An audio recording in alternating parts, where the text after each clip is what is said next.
Hello. Magandang hapon po sa ating lahat. Hello mga ka-idol-idolan. Welcome to my channel, Chika Des Vlog.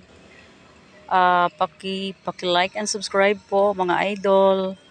Ito po tayo ngayon guys. Nakikita nyo guys, ito yung lugar na ito. Ito po yung, dito sa kabila guys, may mga nakaparada dito na mga wheelers. At dito naman sa harapan guys, ito nakikita nyo yun dyan.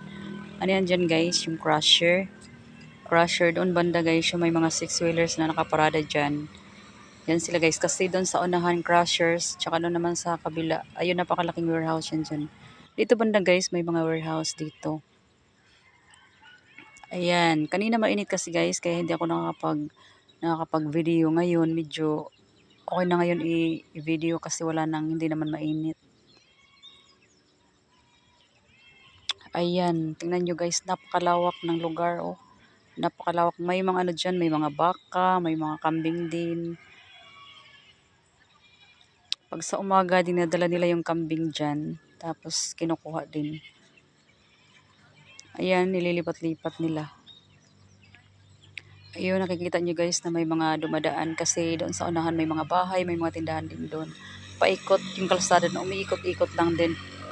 Pag ikot doon, paikot, papunta na naman doon sa may crusher. Doon sa kabila, may mga warehouse, napakalaking warehouse. Ayun, nakikita nyo na yung kulay white dyan. Ayan, warehouse siya, napakalaking warehouse dyan. Tsaka doon pa sa unahan. Ayan, mga 6-wheelers yan. Diyan naman yan sa may diyan naman yan kasi sa crusher yan sila nakatoka. Ayan.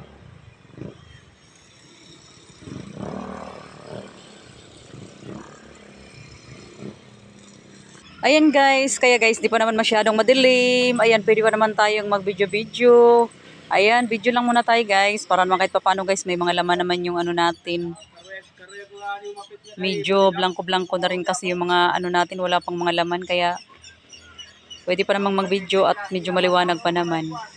Ayan, ang sarap na makiramdam dito, nakatayo ka guys, tapos tumitingin ka sa mga ganyang klaseng lugar. Parang napaka parang napaka peace of mind. Tahimik. Hindi mainit, hindi malikabok. Ayan. Ayan guys, i-enjoy lang natin yung ating panonood sa kalsadahan, yung mga dumadaan dyan. Tingin-tingin lang tayo. Parang nagbibilang lang naman tayo ng mga dumadaan dyan. Ayan, dumadaan yung mga motor. Tinitingnan ko. Oras na kasi nang uwian ng mga nagtatrabaho ngayon. Off duty na nila, kaya nag-uuwian na sila. Ayan guys, akala mo tahimik lang tingnan yung mga nakaparada dyan, pero may mga tao yan dyan sa loob. Pero minsan naman guys, nauwi sila. Minsan yung iba kasi taga rito lang, iba naman taga ibang lugar yan. Kaya yung iba, yung mga taga rito lang, nauwi sa kanilang bahay. Saka yung mga medyo malalayo, nandyan lang yan sila. Nagsasaing-saing, dyan na rin sila naliligo. Malapit lang naman yung dito, marami kang mabibilhan ng tubig. Andyan lang, malapit lang. Dito lang sa kabila yung yung tindahan. Kung ano yung mga pangangailangan mo, nandyan lang sa tindahan. Dito lang sa kabila. Kaya pwede kang magsaing, pwede ka rin bumili dyan sa malapit lang dito rin yung mga kainan.